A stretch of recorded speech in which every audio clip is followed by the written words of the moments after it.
Om Shanti, are you all happy? Ponniyin Selvan was recently released with huge expectation.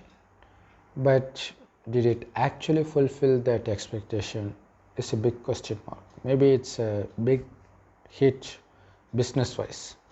But were the audience really satisfied with the movie?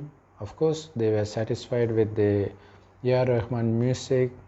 They were satisfied with the action sequences. They were satisfied with the visual effects, which is unique to all Maniratnam movies.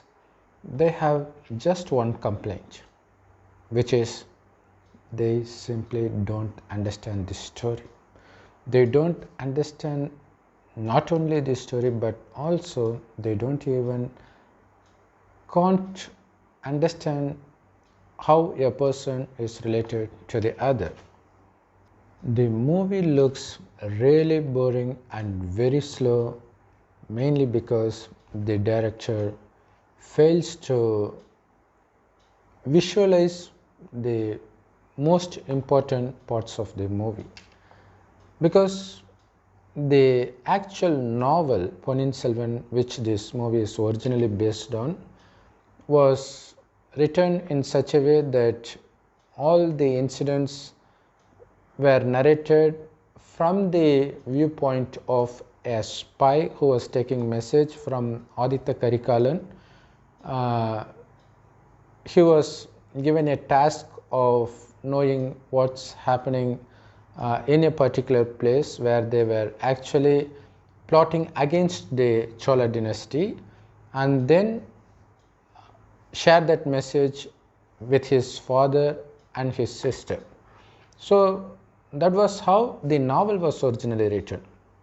The director wants to maintain that originality, and in that attempt he fails to bring importance to certain background things using visualization. Instead, the movie starts with Kamal Haasan just narrating those events verbally for 10 or 20 seconds. But he fails to actually capture what that is, because it is actually visual media. If somebody is actually narrating that, then what's the need for someone to go to movies? So nobody expects that, and that is the reason nobody understands that. Even in the middle of the movie, Aditya Karikalan was narrating his past life, which is actually the reason for why he became so aggressive and why his lover Nandini becomes villainous. He was just narrating it for less than a minute in the middle of song. So people, while watching a song with superb visual effects, obviously they wouldn't be concentrating much on what he was saying in the middle of it, and it was not even clear. Instead, the director is giving much importance to the lustful nature of the spy, which actually occupies around 70 to 80% of the movie, which was actually very boring. So that novel has been very famous in Tamil Nadu, that many have already narrated the story of that for many years in YouTube. So I happened to watch those things, only then even I can understand what the movie is about. I really wonder why supposedly the most intelligent director of our present time is unable to even bring that into life in the movie. So let me share the scenes that was missing in the movie but was originally present in the novel. So the story revolves around the main character Nandini, played by Aishwarya Roy. She was very good looking. She was so good that even the prince Aditya Karikalan falls for her. So she loves Aditya Karikalan very much, but hey honey, will you marry me? Yes honey, I'll definitely marry you and make you the queen of the Chola dynasty. But what happens after that is the whole Chola dynasty opposes the love of Adityavarman for Nandini. You know why?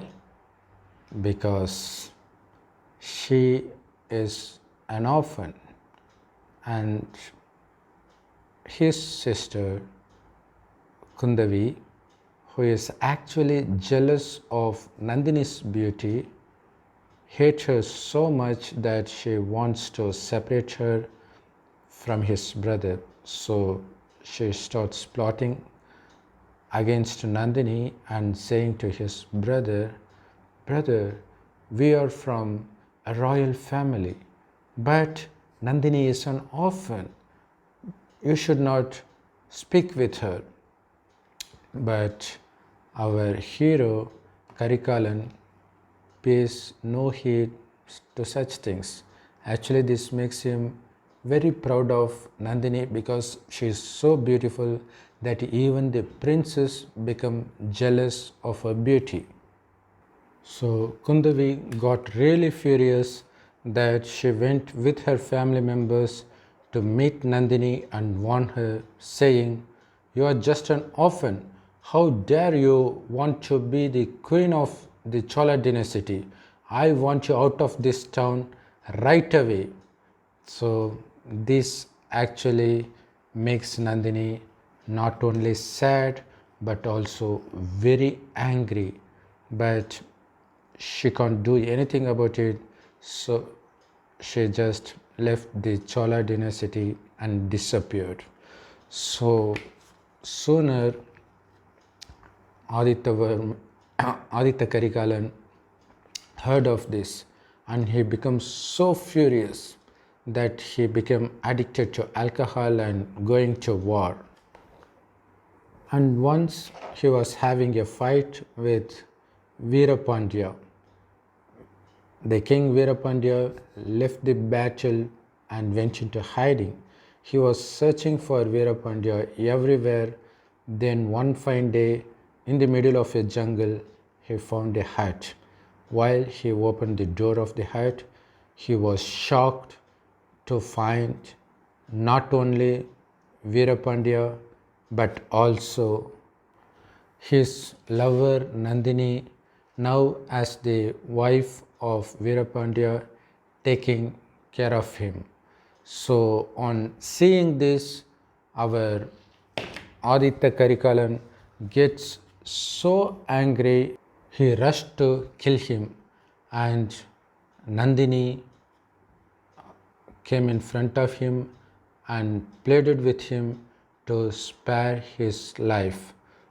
But that actually infuriated him more, and he went straight and killed the Veerapandya.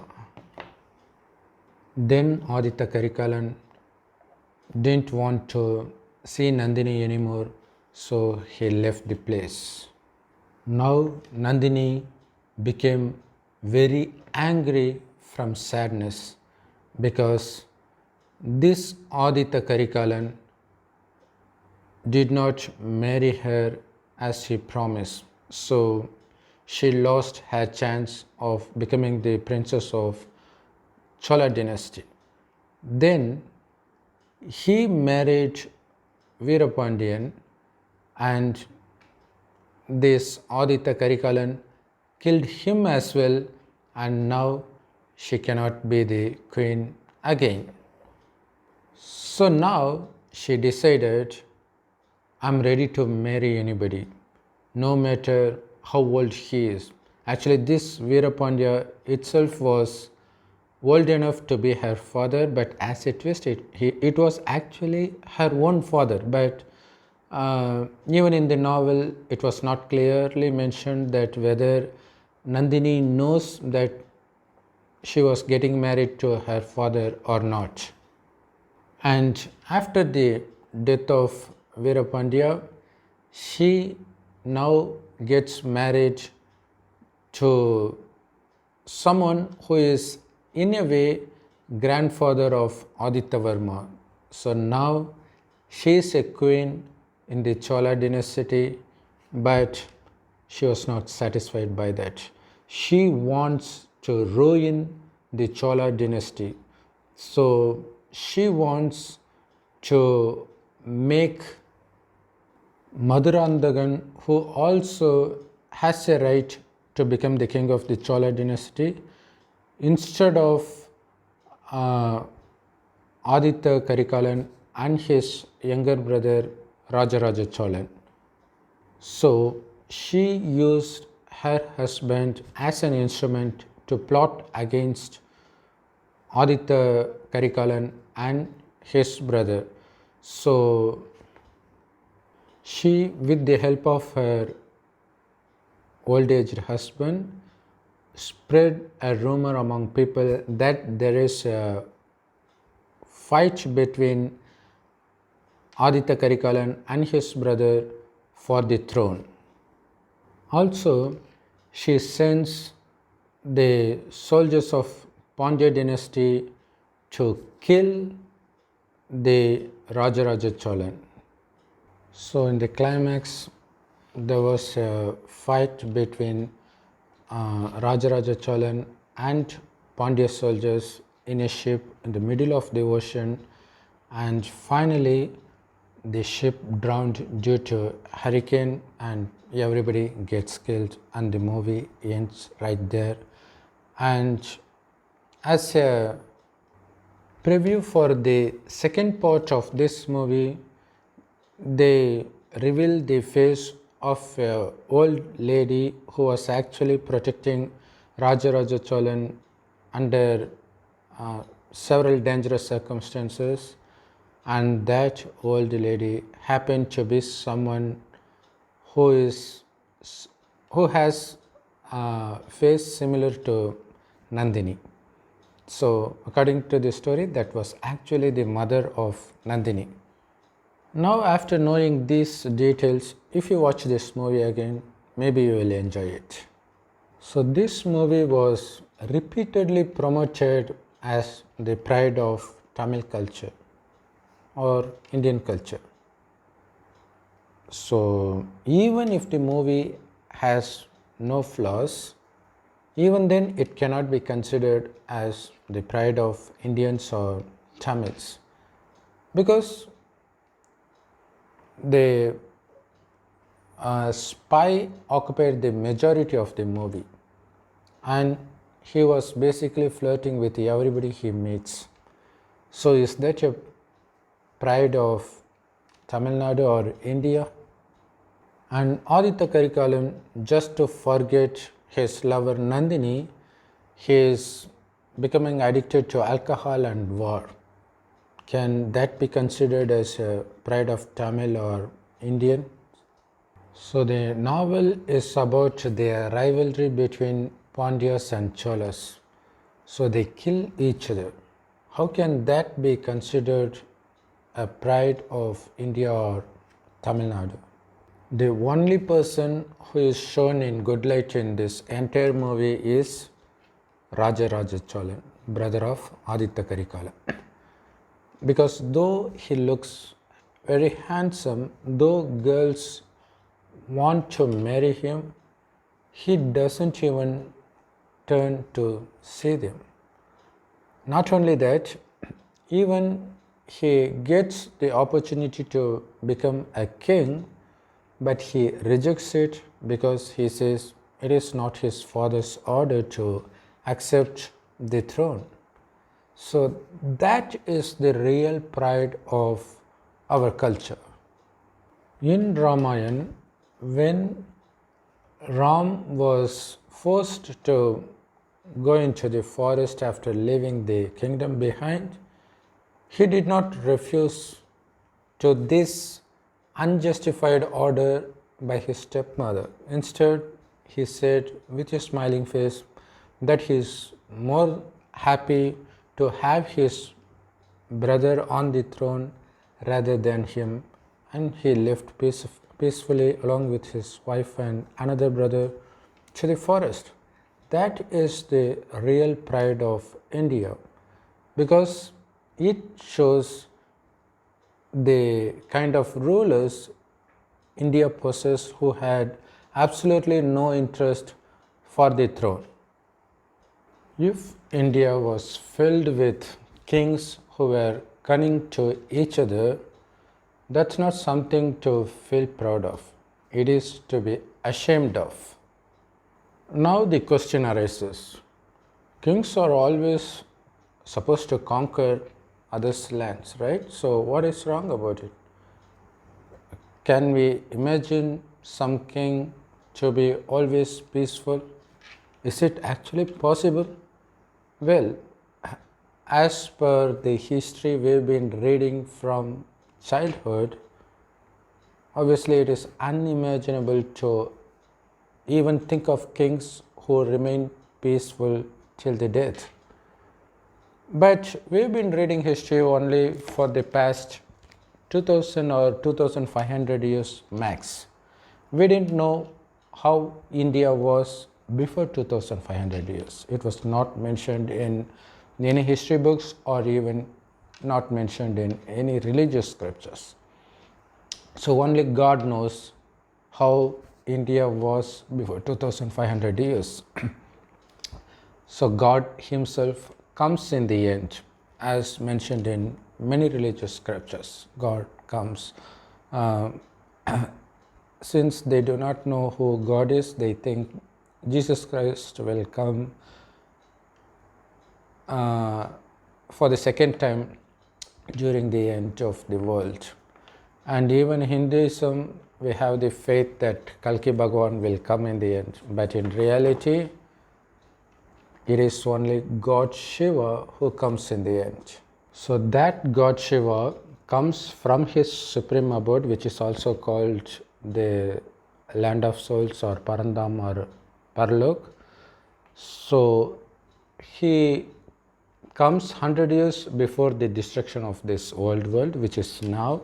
He enters an old man's body and gives this knowledge, especially the secret about this 5000 year time cycle called Kalpa. The first 2500 years, this world was heaven, and only India existed for the first 2500 years above the sea. So India is the only place that was called world for the first 2500 years, and it was heaven. It was filled with people who doesn't know what lust is, what anger is, what greed, attachment or ego is. They were so ignorant and so pure as a newborn child. So the world was like that in the beginning. And it was kingdom. So the first king and queen was Sri Lakshmi and Sri Narayan. And under their rule, there was absolutely no fight. So not for 1 or 2 years, but for 2500 years, this world existed without any sort of pain or sorrow, not only for human beings, but for any living organisms. That is why it is praised in religions that were created outside India also, that cow and tiger used to take milk from the same pond at the same time, which means they don't hurt each other, they don't feed on other animals, instead they would feed only on plants, which is also mentioned in Bible and Quran. But what they failed to mention is it was India which was heaven, where cow and tiger took water from the same pond. If they know, actually it's no wonder that Christians and Muslims are ignorant of the fact that India was heaven, because even we Indians, especially Hindus, even we are not aware that India was heaven. It was filled with deities. The people of the heaven were called deities, and they were filled with divine qualities for the first 2500 years.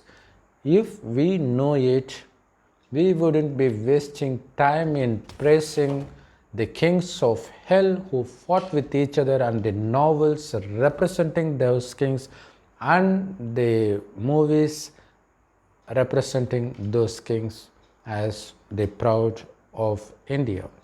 It is just the shame of India. Those things happen in hell in the last 2500 years.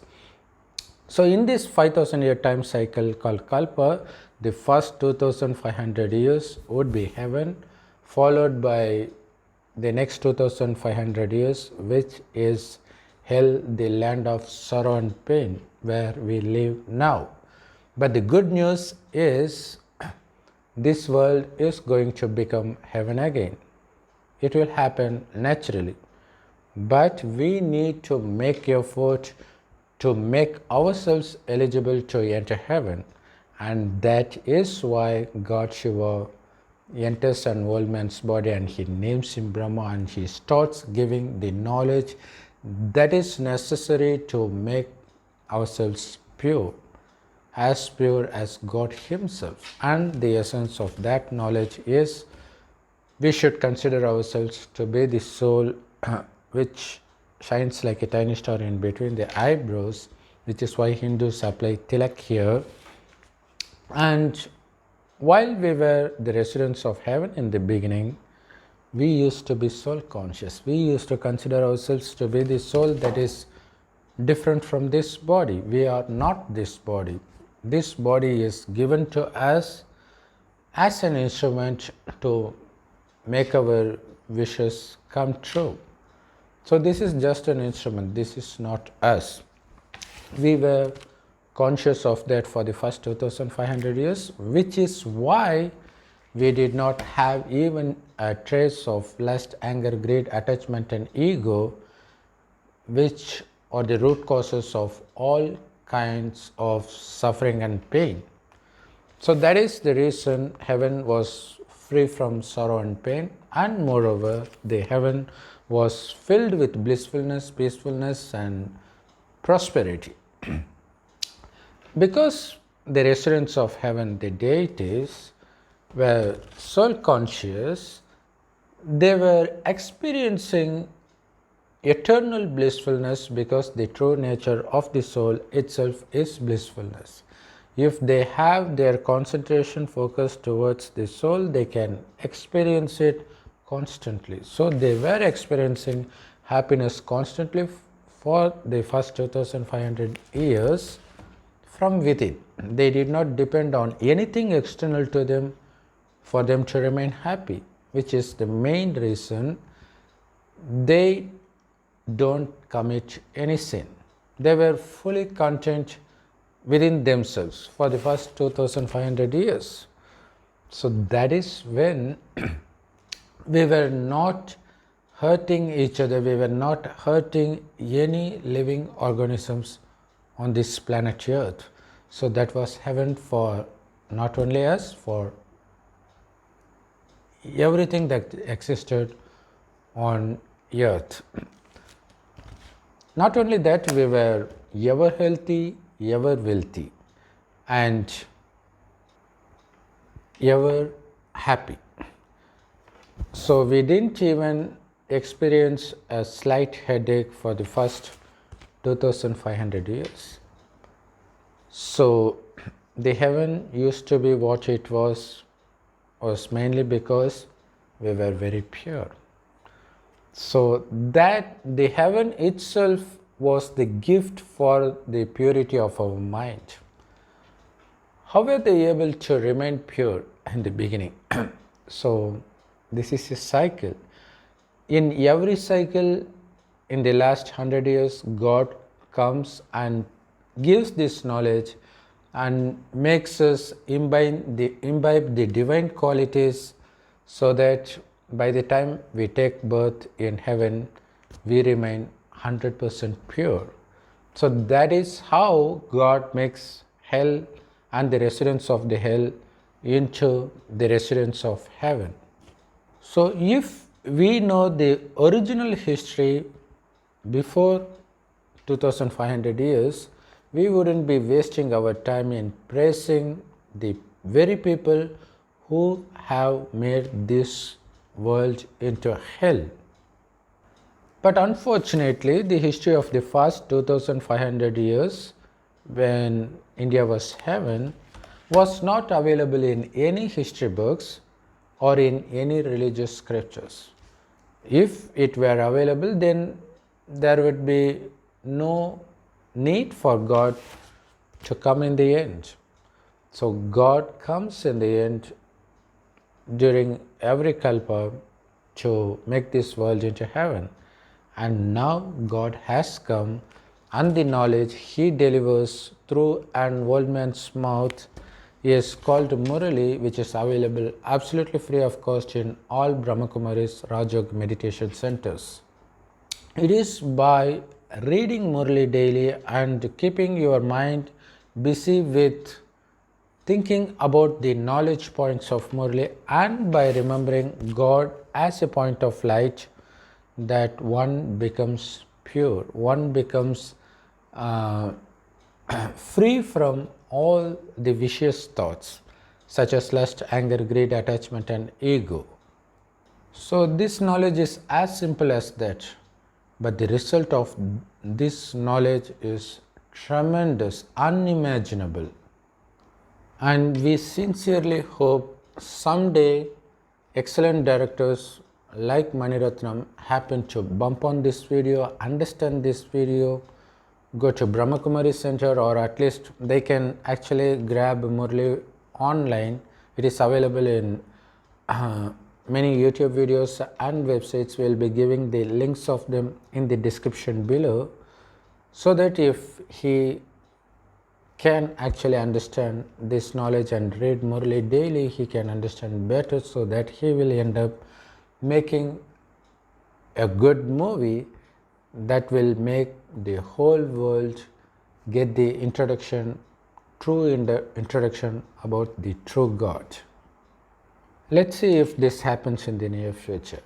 Even if it doesn't happen, this knowledge of God will reach every single person of the world. God will take care of that. But if we become instruments for this divine activity of God, then we will be able to claim the highest status in heaven. So let's not wait for such magic to happen. Let's put our sincere effort in spreading this message, in sharing this video with your friends and relatives. So if they are lucky, they can understand and they can spread this message further to their friends and relatives, and let them claim the highest status, which is Sri Lakshmi and Narayan in heaven. Om Shanti. And even in this movie, there are certain points that is spiritually significant. For example, the old man that Nandini, which is Aishwarya Rai, gets married, he says that he fails to admire her intelligence because he is so spellbound by her beauty whenever he confronts her. So it is because we are not soul conscious and we become body conscious that we get spellbound by the external beauty, so that we end up getting caught in such troubles. And also, just think about this solution. What should have happened to avoid such plots in this story? Actually, there used to be caste system. Of course, it had its disadvantages during the just recent times, but it was not so all the time. In the beginning, they were so proud of their community, especially if they belonged to the upper caste. They were so proud of themselves. If somebody is proud of themselves, obviously they wouldn't lust others from other communities. So if that happened with Aditya Karikalan, which is Vikram in this movie, he wouldn't have lusted over Aishwarya Rai, who was an orphan. So though it feels like a social discrimination by birth, it actually protects us from getting into various troubles in the future. And that is the main reason now people are engaging in illegal affairs. Likewise, if the Nandini character recognizes herself to be inferior to others, she wouldn't bother to lust someone who is very superior to her, because that is the root cause of all the problems. And that is the main reason the feelings of love, when gets cheated, turns into the feelings of hatred and revenge. Even Osho used to say that her close companion Sheila, who was in love with him initially, becomes his deadly enemy during his final times. So even now, after releasing from the prison, Sister Sheila reveals that she still loves Osho to the core. But what made her to turn against Osho is something we can never imagine. So that is the true nature of the physical love, physical attraction and lust. It is because the residents of heaven stayed away from this that they remained happy for the first 2500 years. So why can't we as well stay away from those five vices? And the only way to do that is to consider ourselves to be the soul and remember the God as a point of light that shines in the golden red colored light world as much as possible. The more we spend time in remembrance of God, the more our soul acquires power to get rid of the vicious thoughts and the waste thoughts. Also in this movie, in a scene where Aishwarya Rai was helping Karthik that is the spy, to escape from the palace, she shows a way and she wants the spy to stay away from the treasures of gold that lies in the way. And it is because the spy gets tempted to see the treasure that he gets into a period that lasts for a temporary period. Even for someone to act as a spy for national interest or something, he should stay away from these worldly attractions. Only then they can fulfill their duty. But this movie sends a very wrong message which actually spoils the youngsters into thinking that lust is something heroic. Already all movies are doing that. This movie is not an exception as well. Even God says, in order for us to become Sri Lakshmi or Sri Narayan, we need to stay away from worldly attractions. It is only when you become body conscious that you get attracted to the worldly attractions, because your soul loses its power while it is body conscious. So it is by remembering God constantly that our soul gets filled with power, that it will no longer be tempted to worldly attractions. But it needs constant effort. And also we need to keep our mind busy with the direct knowledge of God, which is Murli. So that is essential for us to stay powerful throughout the day. So if you always keep your mind busy with the thoughts of God and His knowledge, you will constantly be reminded of your aim, which is to reach heaven and claim the highest status. But if you fall for worldly attractions, you will see yourself wasting your time in worldly things, that you will be running out of time to reach heaven and to claim the highest status of heaven on time. It is actually mentioned in Bible as well, where it is mentioned that God will come as a groom like a thief in the middle of the night. Only the brides who stay awake can go along with God to heaven. If somebody falls asleep, even if they wake up after some time, by the time they reach the gate of heaven, it would be closed. So it is only the effort that we make in the last 100 years, which is now, that our fate is destined for the next 5,000 years.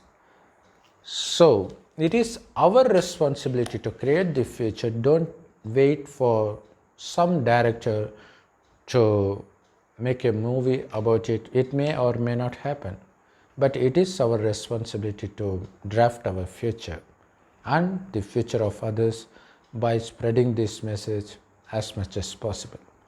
Om Shanti. Thanks for watching.